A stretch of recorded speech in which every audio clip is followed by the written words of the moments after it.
Ding.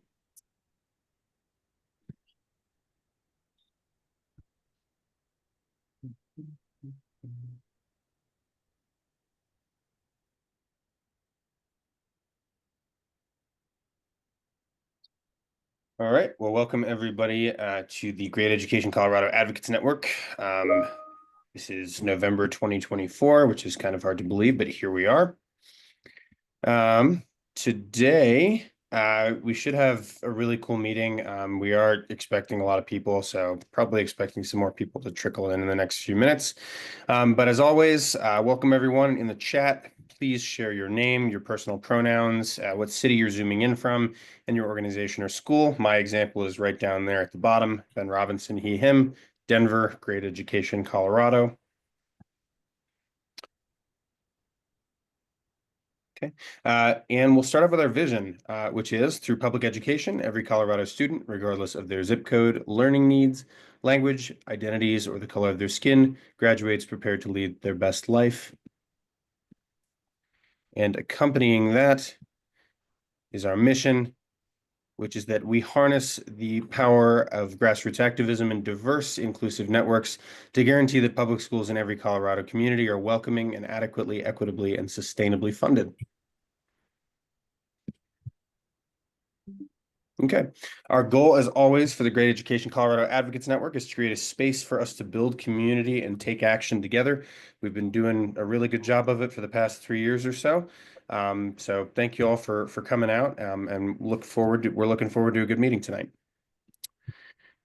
Advocates Network meets the second Tuesday of every month from 4:30 to 5:30 p.m. Delana, would you mind dropping that sign up link for December in the chat real quick? Thank you. And then our last bit of housekeeping here before we get on to the first real part of our meeting today is our community commitments. Our first is to move up, move back. I know that a lot of the people here today have come with the intent of sharing, of talking, of debating, of contributing in some kind of way. We love your opinions. You all bring a different perspective here. But to ensure that everybody gets a chance to do that, or everybody who wants to gets a chance to do that, let's just be conscious of how much we're talking, keep things, fairly short, and let others contribute as well. Number two, no one knows everything, but together we know a lot. Let's learn together. Some people here are teachers, some are policymakers, former policymakers. We were all once students, and we all bring a unique perspective on education, public education, and that's awesome. And let's learn from each other. Let's learn from those different perspectives. And then our last one here is presuming positive intent, but acknowledging our impact. Sometimes, not very often, but sometimes things get a little heated. People disagree on things. Somebody might say something that another person finds offensive or not very nice. But we're all here for the same reason. If that happens, we got to resolve those things quickly and then get back to what we're doing. So thank you all. Our listen question for tonight is, given the election just finished up, and we're going to talk more about that in a few minutes, what we know about what's coming next year, what are your hopes and fears for public education in the coming year? So kind of let this question move about your brains for a few minutes or a couple minutes. And I'm going to go ahead and put us in breakout rooms today because we have enough people to do that. We're going to spend about 10 minutes in our breakout rooms, and then we're going to come back together to talk about that question. I will go ahead, and while we're in breakout rooms, I will broadcast that question a few more times just as a refresher. But let me go ahead and set out these breakout rooms real quick.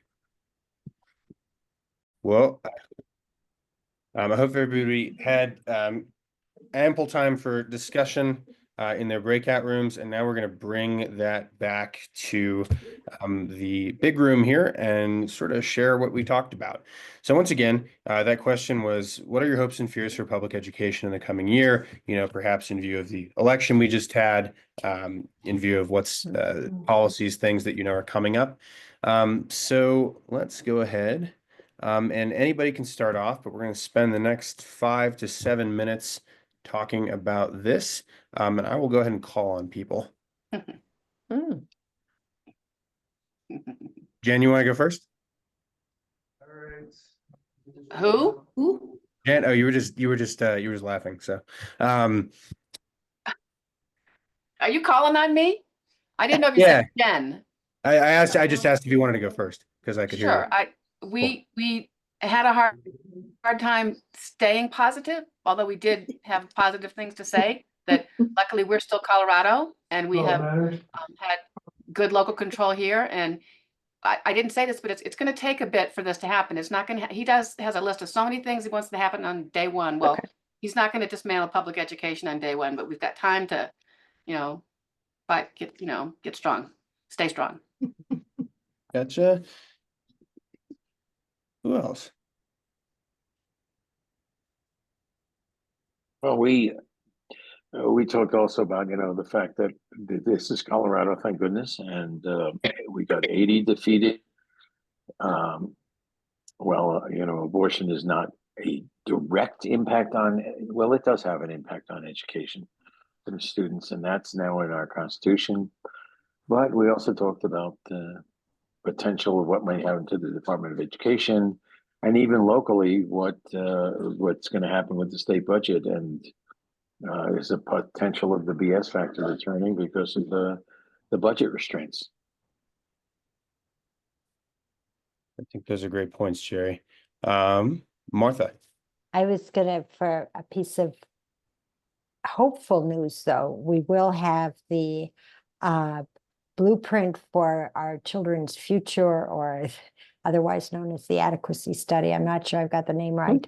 That will be coming out in December or January, which I think will give us all a lot of ammunition for our advocacy work going forward. Yeah, thank you for that, Martha. We're going to touch on that tonight, and I completely agree with you. That we're going to get the truth, and it's going to point us in a positive direction.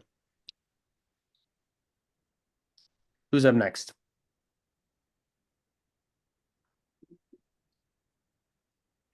Okay. Oh, who's going to say something? I can just say a couple other things that our group said very quickly. Worried about things like charter schools and vouchers locally, since if the oversight and also if the oversight of the Department of Education no longer exists, what will happen to some of the funding for things like special ed? But yet we need to be proactive in our state. We are in Colorado, but we want to look also federally and be proactive in what we can do. And general funding in the schools. Just so worried about how we're already so low. How will this happen? Yeah, I think those are valid concerns, and hopefully concerns that we can substantively address. Again, not to beat a dead horse, but with the adequacy study, and when it points us in a certain direction, that we can really sort of harness that with the momentum we have and get some positive change going. We also need to address the elephant in the room. The fact that, y'all are talking about the adequacy study, but we still have the Bailey report that nobody has mentioned or talked about or anything. And I have to be very careful tonight because I'm very upset, because this election had everything to do with racism and sexism. Yeah. And it's something that we don't address and deal with, not just in this country, but in Colorado. And I'm highly irritated and bothered that, it seems as if we deal with trivial things, but I think about the fact that my youngest child is in special ed and will be in special ed until she leaves the school system. And not if, but when these things go through, she may no longer be able to go to school anymore. And so until we look at some things from a very reflective place and understand why it is a convicted criminal is going to be our president, we need to look long and hard at that. Because the overarching theme is, yes, some things didn't pass and did pass in Colorado, but as a whole, I don't get it and I don't understand. And fear is not an option for me. It's a luxury. And it's a world that I can't afford to live in.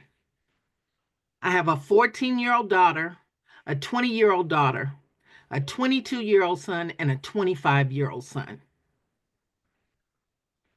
And within the last few days, I've talked to other friends and they're like, well, don't you want grandkids at this point? No, I really don't. Because I don't know what kind of world they'll come into. And I'm just being honest. I'm sorry. I'm not trying to be offensive to anybody, but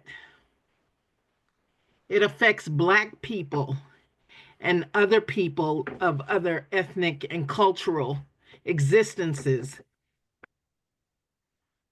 in a different sort of a way. And we've always had to just accept what is.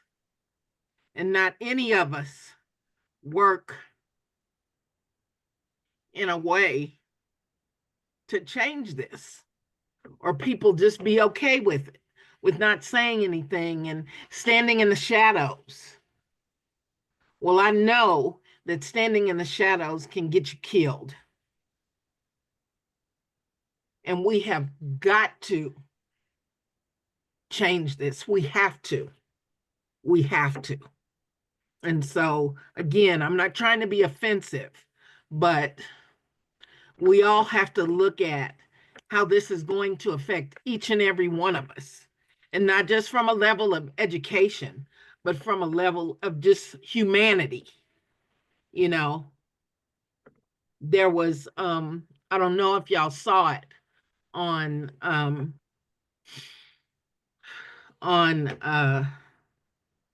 it's been on the internet and on television and everything. Black folks getting these messages about they're gonna come and get their kids and they're gonna be picking cotton. I have a couple of friends that their children received those messages, and one of my friends, her daughter's in middle school. So, I mean, we have to think long and hard. We can't be talking about it anymore. We have to move into action. And if I'm being 100% honest, it's going to take white people stepping up to do this work. Because Black people, we've been doing this work since day one. And so that's what it's going to take. Stepping up and saying, no more. We can't do this anymore. This is not right. This is not correct. And making sure that people are held accountable for their actions. Because you best believe that if something happens to me as a Black woman, I'm going to be held accountable for my actions. No doubt about it. So I'm going to be quiet now because I'm really upset, but that's just where I'm at right now. I'd like to make one comment. The morning after the election, my daughter's husband didn't understand why women and people were so upset. And what she said to him is, you woke up in the same world today. Many, many did not, including you, Ronnie, and your situation and all other, whether it's LGBTQ or anyway, the whole thing. You guys woke up in a different world. And I, for one, am equally upset.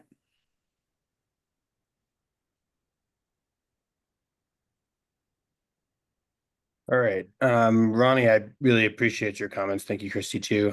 But yeah, I mean, I want to say, it requires a fundamental reimagining of what we're doing, but that obviously can't take too long if we're talking about action as well.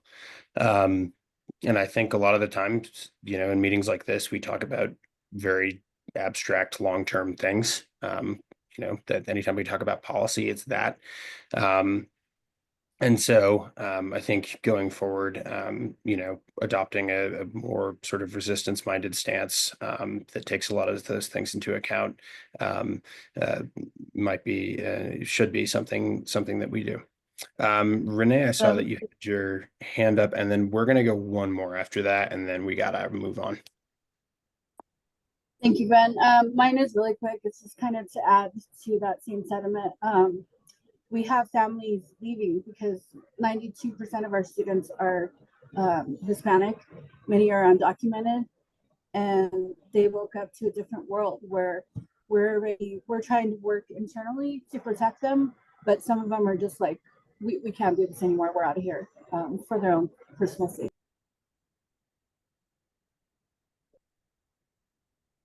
And so, Renee, where are you working? We're in Commerce City. And Gotcha. Gotcha. Thank you. And then we can do one more. Ben, I have an idea that I think we should just ponder. Not that it's long range, but I question why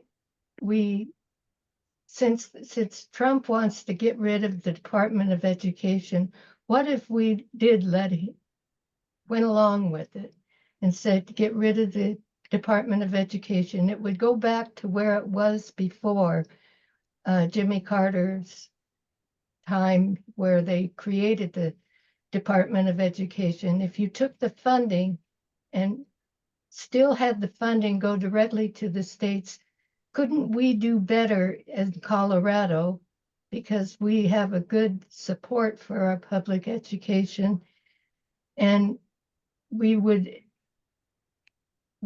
have had to deal with all the mandates that have come from the federal government that are underfunded or unfunded, such as No Child Left Behind, and all the standards and ESSA and underfunded special ed by many millions of dollars. I just wonder, what are we getting by keeping the Department of Ed? Betsy DeVos again? So it's just to think about, what if we didn't have a Department of Education and it was just part of health, human services, and education? Maybe we could have more power as a state and other states. Yeah, I mean, I think that's certainly a big question. I mean, I would just quickly push back and say that there are a lot of things the Department of Ed does that are fixed and that help all students, and especially students who are lower income or hold marginalized identities. So, I mean, ideally, we want to keep something like that in place so that we don't have to work even harder than we do. Dawn, very quickly, and then we got to move on. I just want to say this is part of what we were talking about, is we're afraid of the Department of Ed being filled with ideologues. And Right. I interned for the Department of Ed Office for Civil Rights when I was in law school under Betsy DeVos. And those civil servants attorneys were still they were limited in some ways, some of the systemic complaints, but they were still adjudicating individual violations of our students' 504s, students who were discriminated against based on race, English language learners. So they were still doing that good work as civil servants. And so if they're not replaced, I'm sure they will keeping the good fight. So my bigger concern is the replacing of those people who are working. Yeah, I could see that.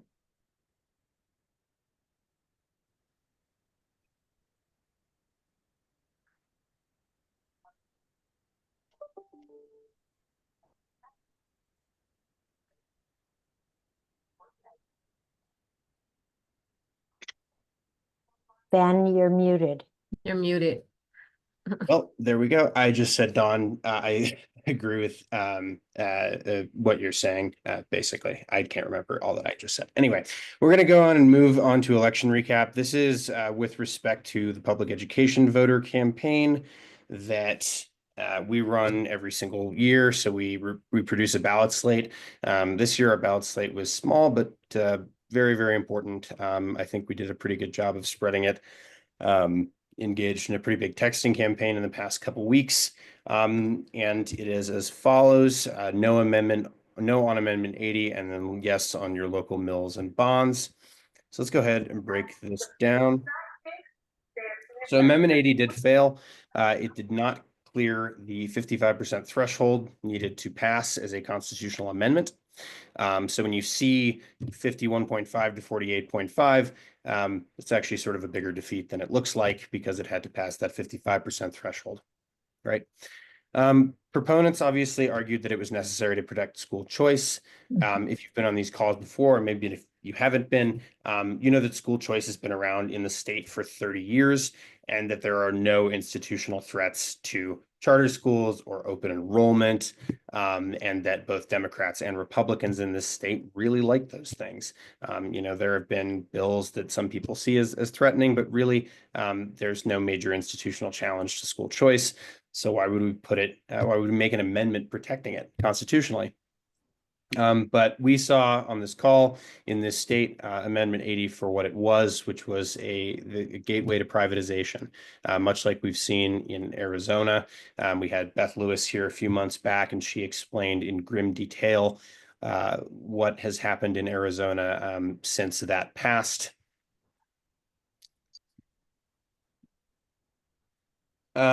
So sort of onto the campaign side of things.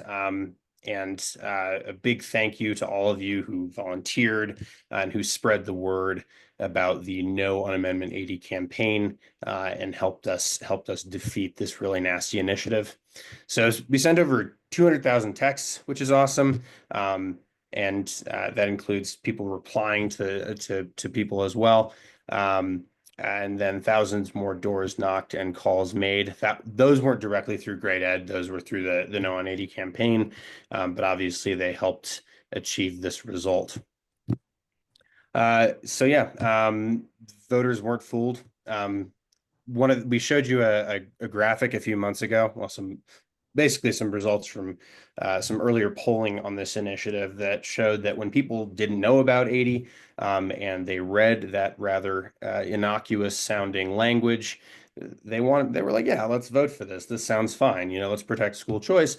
But then when they were informed of what Amendment 80 could actually do in the long term, which is to take public dollars and direct them to private schools, they said no. We're not going to do that. And so given that information, we think we did a pretty good job overall of educating people on this and coming together to defeat it.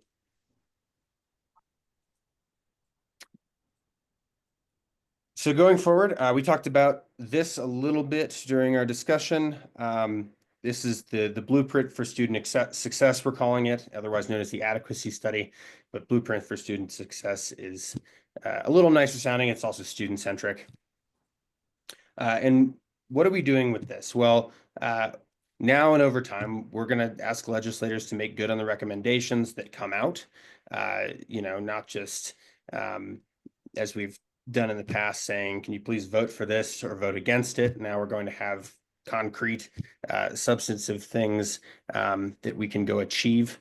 And then also getting representation in each Senate district around Colorado, so citizen representation to help achieve that, to talk to their senators, to figure out the best way forward, and so that they can satisfy exactly what their district's needs per the recommendations of the blueprint.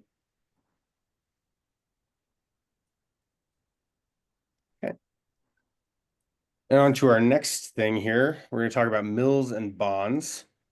So we address these a lot more frequently than something like Amendment 80, and that's a good thing. But what is a mill levy override? So it's a property tax increase that pays for teacher salaries and district operations. That's a pretty simple definition, but that's the one we're going to work with today. And then a bond, which is a measure that often without raising taxes, so like will incur a debt basically, is used to pay for capital construction projects. So that is building buildings, repairing them, updating things in the actual physical infrastructure of schools. And the overall results of mills and bonds around the state. So we had 30 districts asking for a total of $7 billion.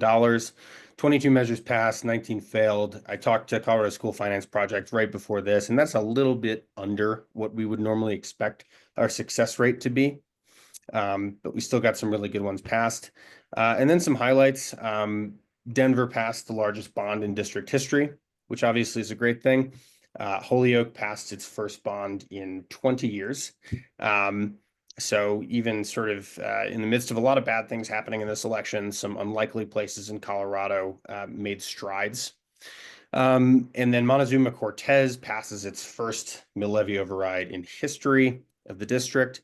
A more unfortunate side, Adams 12 mill failed, I think, by about 10%, which is pretty big.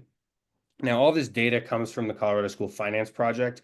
On their website, they have an awesome resource. It's just a big old spreadsheet with all the results. So they're still updating them because some of these races are actually still going on, and there might be a recount in a few of them. But I will go ahead and share that link in the chat in just a little bit so you all have access to it, and you can comb through it on your own time if you want to get more in depth.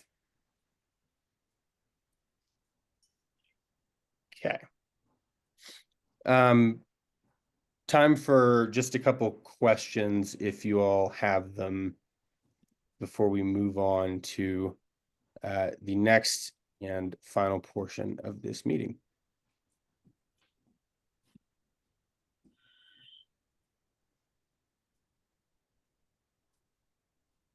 Do we know why the Adams 12 failed? I do not Or any of the personally. others? Is And when I that- talked is to it when I was- talked to Molly from CSFP right before this, I asked if it was like if they thought it was likely to pass or fail, and they said it was kind of up in the air as to whether it would or not, at least from their perspective. Their bond did pass though. Okay, yeah, Oh, that's but we're just talking about that But big the mill didn't. Yeah. Kathy. I was frustrated. We live in the Thompson district, and in addition to the mill levy and the bond, there was a tax that was put on the ballot to help us, things like our library and other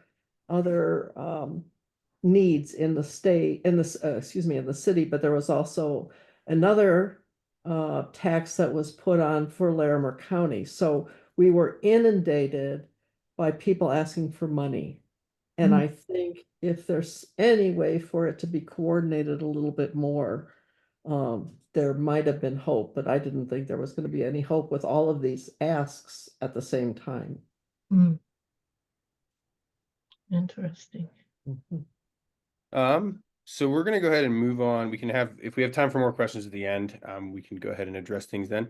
But we're going to go ahead and move on. I'm going to introduce our guest speaker for today, who is somebody who Great Ed works with closely on a lot of things. She's been our partner for a while, and she's also a staunch champion of public education in general in the legislature. And that is Representative Jennifer Bacon. And she is going to talk to us today about the governor's budget. Representative, I will go ahead and share the slides, and you can sort of tell me when to advance them or stop or whatever you need. Hi, everyone. Oh, sorry. Hi, everyone. So we'll go ahead and go to the next slide. I am not sure how many of you have seen, but on November 1st, the governor kind of started the beginning of the budget process. And what it looks like is he proposes a budget, he sends it to the legislature deliberates, we hear from the different agencies and their requests, and we go back and forth until we vote on the budget in March. And so here are the top lines for the proposal, the governor's proposal on November 1st. What I'm also going to do is put in the chat for you the link if you want to see any of the documents that the governor has put forward, if you all want to read through the budget. Primarily what we see what, most people digest is the governor's budget letter. I think I just put it in the chat, sorry. And there is a section where he talks about what he wants to do on K-12. And so where you see their schools receive $200 million less than the current law requires, these are the two top lines of the proposal, the elimination of the 5-year averaging. So what that means is last year, we passed House Bill 1448, where we hoped that over 6 years, we would put 500 million, plus into the K-12 funding system. 1448 also changed the formula in providing more weight to we pulled things out of being factors and put them into the formula, and would provide more funding weight to 3 categories, and that is students who are at risk, students who are English language learners, and special education students. And so what the governor proposed is we wanted to have a 6-year runway, which means we'd put more money in to the formula over 6 years till we got to that $500 million. The governor also proposed to delay that. So instead of putting money in like 16% increases over 6 years, we're now down to 10% increases over 7 years. What he also did was change, at that second bullet point there, the elimination of 5-year averaging. In 1448, we brought 5 years down to 4 years, whereas when it came to the number of students for state share that we would pay into, it would be an average number of students over like a 4-year average. And what the governor proposed is that we get rid of the averaging and use actuals. Now, that's really important, particularly where we have seen enrollment decline here in Colorado, and some districts have seen just a steep decline. So what that means is, rather than getting the averaging of dollars and going to actuals, some districts are seeing extreme cuts. I heard from the CFO of Cherry Creek alone, and Cherry Creek is much more affluent than most, but Cherry Creek, even with 1448, which puts more money into the system over 7 years and not 6, when they moved from averaging to actuals, would see a net loss of $17 million. And so it sounds like a new BS factor, right? It's like a shell game. And that's what we're all really worried about. Now, the governor, if you clicked on that link, there is a document you can go to that takes you to the OSPB website. But if you click on budget, the budget request transmittal, there is a document, it's called budget letter, and you can see on page 8 and page 9 where the governor talks about why he moved to averaging. But the truth of the matter is, we do know moving to actual saves around, I think Lisa, if you're on here, I think we said, and Tracy is helping us figure that out from the school finance project.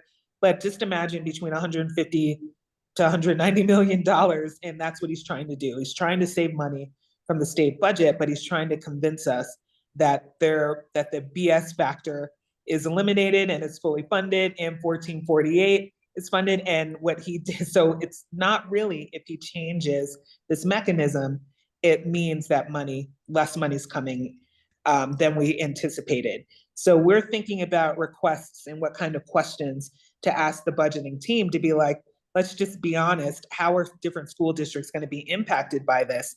But more importantly, I think it's something for us all here to note that the way we are funding K-12 right now is untenable. We cannot properly fund and we're not even at the adequacy study yet, which we all know what it's going to say, right? And so in just regular times, and also post this last election, for example, Proposition 130 was passed that requires $350 million from the state budget. The good thing is we don't know when, but the bad thing is, where's that going to come from, right? And we just, slashed assessment rates on the state side in our property tax bills, right? So the point is, I don't know if the governor did this, but most of us in K-12 finance, and you can advance the slide too, Ben, sorry, we've been on the same slide for a minute. But, you know, most of the thing that we know, and this is what I was talking about, y'all, sorry. But when we're talking about the BS factor coming back, we just saw here a giant shell game, you know? And I hope the governor knows that most of us have caught on that if we have to rob Peter to pay Paul for children, then we cannot afford K-12 education as it is right now. Can I share my screen, Ben, for a second? I'm on my iPad. Yeah, I think let me hold on one sec. Let me close out of this and I'll give you that ability. okay. All right, you should be good now. I don't know how to do it on my iPad, so we'll see if I can. We love an experiment. There we go. Okay. I don't know what you can see. So let's see.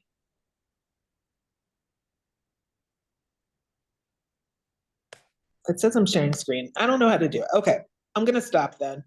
If you all go, if you can click, what I just want to point out were some things that weren't true, right?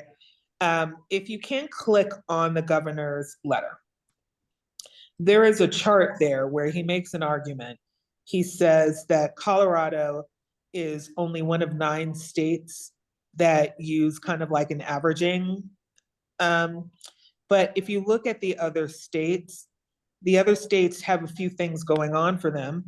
They do multiple date counts, and they also don't have Tabor, right? So, you know, I think what I really wanted folks to understand about that is I think the governor is going to try to make a case, you know, for his budget, but we need to put into context what we know to be true about Colorado.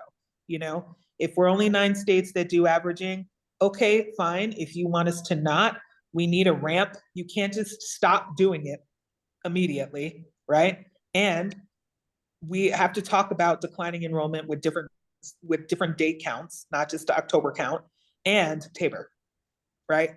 So it's not an apples to apples argument, and that's all I wanted to point out to you. So if you want to go back to the slides, Ben, sorry about that. Oh, but no that problem. is on page 9. When you click on that to the transmittal, the transmittal is what is the governor's letter. And he talks about, you know, how he built the budget, what are its top priorities. Education isn't actually named as a priority. However, that you all know the top 3 things that, you know, take state funds are healthcare, right? Education and corrections. Then maybe fill in the blank. I mean, higher ed hasn't been adequate. We put a lot of money into higher ed last year, but it's not adequately funded either. So if you want to, I think that's it. I looked at the slides. What's the next slide? Right. Okay. So what's next is, and thank you, Ronnie, I see your question.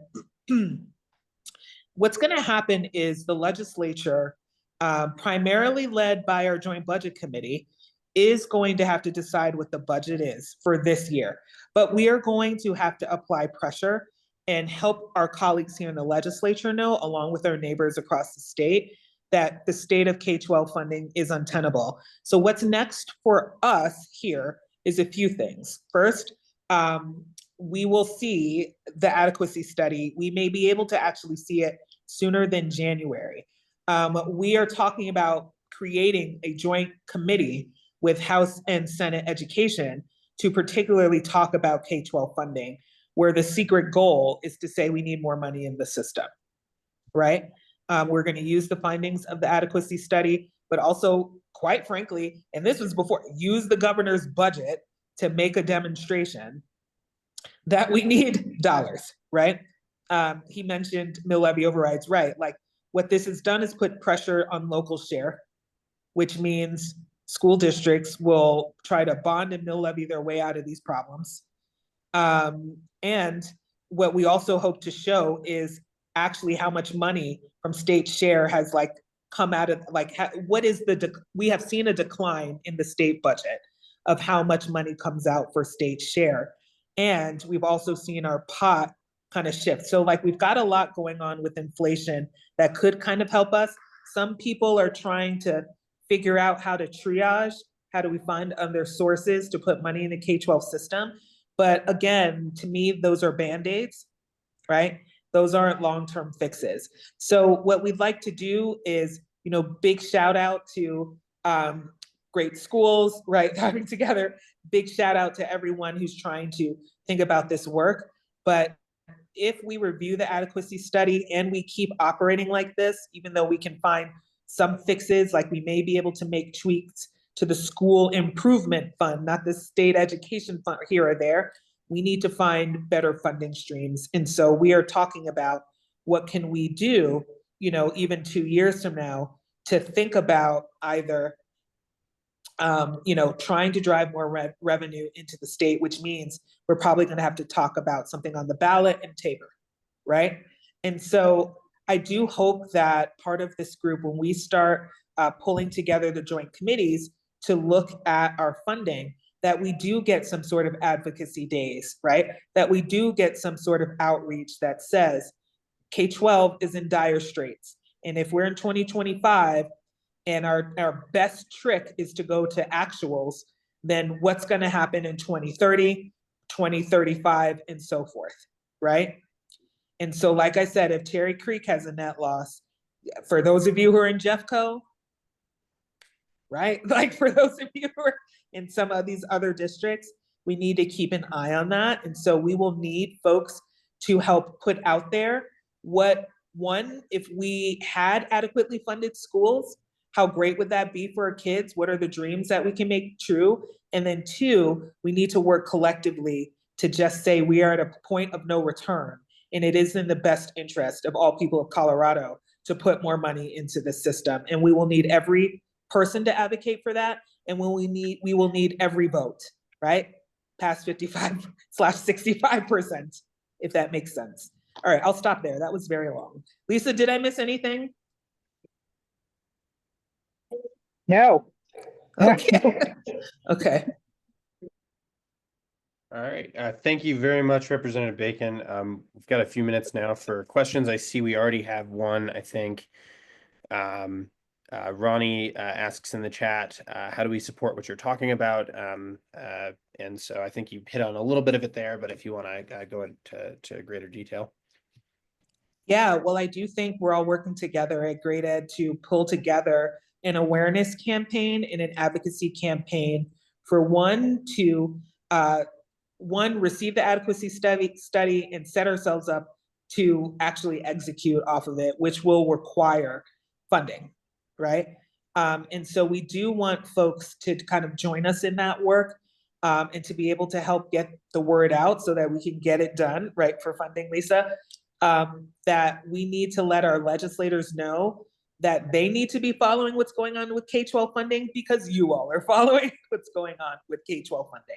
And so we do imagine a series of advocacy days, as well as needing support on social and communications to, again, start laying the groundwork out in our communities that we have to do something, you know?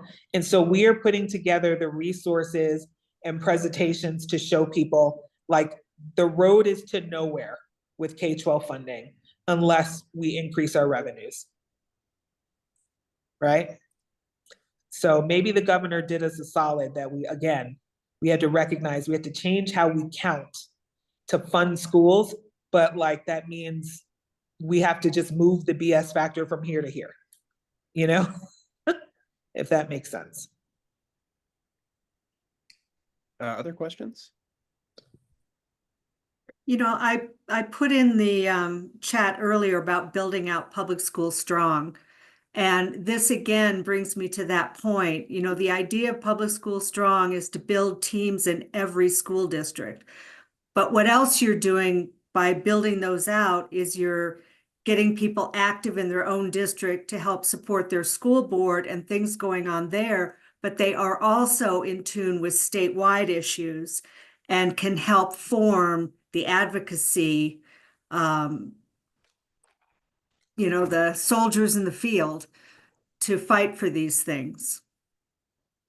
Mm-hmm.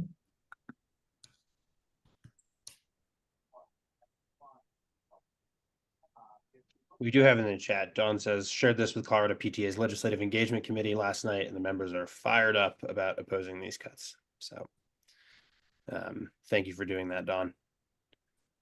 Other questions?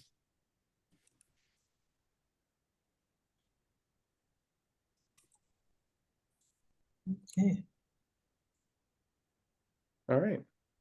Well, thank I you put a again. question in the chat. How will this align with what Great Schools Thriving Communities is doing? Yeah.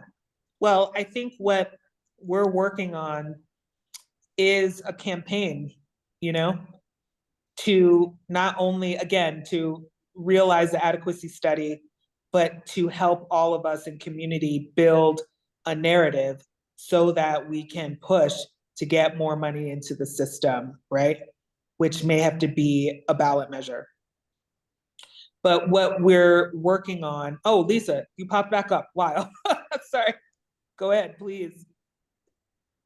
You were going there. This is very much in concert with Great Schools Thriving Communities. We're working very closely. We're talking with legislators about, especially with Representative Bacon, about how do we hold the legislature accountable? Frequently it's hey, look at there's a D after my name. And this is the best we can do with the funding that we've got right now. What we want to do is to just ask our legislators, will you help us get this done? Let's get it done. It being actually implementing the recommendations of the adequacy study. So GSTC is working, this is all together and trying to build that same kind of momentum that we had back in 2016 when we first started the Great School Thriving Communities Coalition and put 73 on the ballot in 2018. And this time we are working more closely with the legislature to say, we need you to go on the record saying that you're going to do something about this. So it's a very exciting time. It's wonderful having partnership with some of our legislators like Representative Bacon, and we will be, as I said in the chat, we are going to be rolling out our Get It Done campaign at our next Advocates Network meeting. You'll probably be the first to see it, but we're going to be asking people to step up, communicate with their legislators. Some people we're hoping will be the lead in their House or Senate district to connect with the legislators and say, hey, this is what the adequacy study means to our district. Are you going to help us get it done? And so there's a lot of really important roles, and you guys are at the sort of the head of that line of being our advocates because you've been here week after week. I'm going to answer Barbara's question. And Lisa, we do have Tina raised her hand before anybody. I'm sorry, but just to answer Barbara's question, the adequacy study will be available. It's going to be delivered to the CDE, the Department of Education, in like December 15th. And I believe that a legislator we might be able to get the information before it is made public officially in the first week of January. Thank you. Tina, and then we'll go to those questions in the chat, and then we are over time. So we're going to wrap it up here in the next few minutes. Yeah, thank you, Representative Bacon, for that presentation. And I am very concerned about the loss of averaging. I think that it shows a real lack of understanding of how big school districts work and how they're funded and how they budget and all of that. How firm do you think our governor is on that? Or is he just expecting some pushback? And do you anticipate that he can be reasonable about that? Yeah, am I on mute? I can't tell. Can you hear me? Oh, sorry. I know he now anticipates pushback because a lot of us were like, oh hell, we just had our leadership elections. I do think that, the Senate elects JBC members. They elected Jeff Bridges and Judy Amabile. I anticipate our JBC members will be the same here. That's Emily Sirota and Shannon Bird.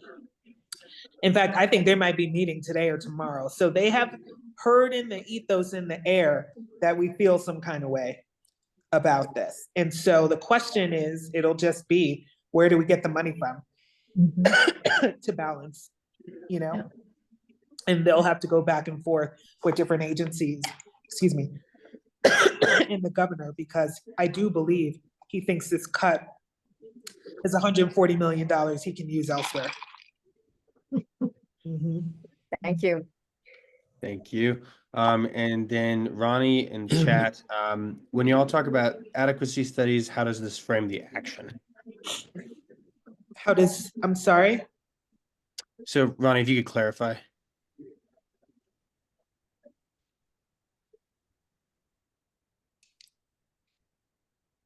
Sorry, I had it on mute.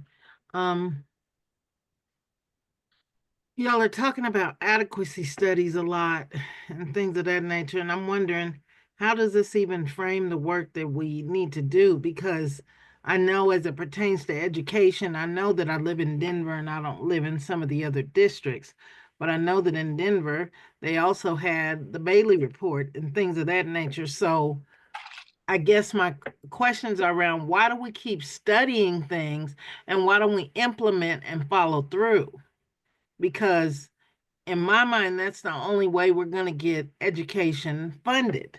We have to follow through. We can't keep, well, we're going to look at this and talk about this and think about this. And we might try something, but I mean, what's concrete? What's tangible? And that's what I want to know, because, I'm willing to help anybody work on education. I mean, shoot, I've been fighting to get, things properly educated since I was a teenager. But I mean, where's the implementation? Where's the implementation so we can properly educate our kids and fund it fully? Well, I think that's what the adequacy study does. I mean, look, we all know, let's just real talk, right? Like, we all know what needs to get done in schools. But what the adequacy study does, since it was state funded to, pull the data, it puts in front of us something that we can't hide from anymore, right? It'll say that we have the data. I mean, we've been taking we data. kind of do. I think the point, oh, I'm sorry. I'm talking over you. Sorry, Ronnie, go ahead. All right. I was just saying that we've been collecting and doing things based on data since my 25-year-old was started in kindergarten. And I don't understand why we're so data driven, but we're not doing anything with it. It's just sitting on the shelf. Well, I think that's the point of what we're saying the strategy needs to be, right? What the adequacy study is going to say, this is how much it costs to fund what we said we should be doing in schools, right? And now what we need to do is not hide from it. The state has now, what the study is, it is a declaration that the state can't hide from. But what we are talking about doing here is using that as a launching pad to go get us the money to do what we need to do, which is not going to come the way that it is right now and general fund is set up. We need to go to the ballot and either de-Bruce funding or get more money, And so to your point, we know what we need to do for kids. We are already strapped because we can't afford it. What we need to also do for kids is pay teachers a living wage. You know what I mean? But what we're doing right now is moving to actuals because we don't have any, you know what I mean? So what we want to do, what Great Schools is doing, is saying we can't hide, right? Everybody knows we need to put like $5,000 more in base and we don't have the money, so let's get it done. That's what we're doing,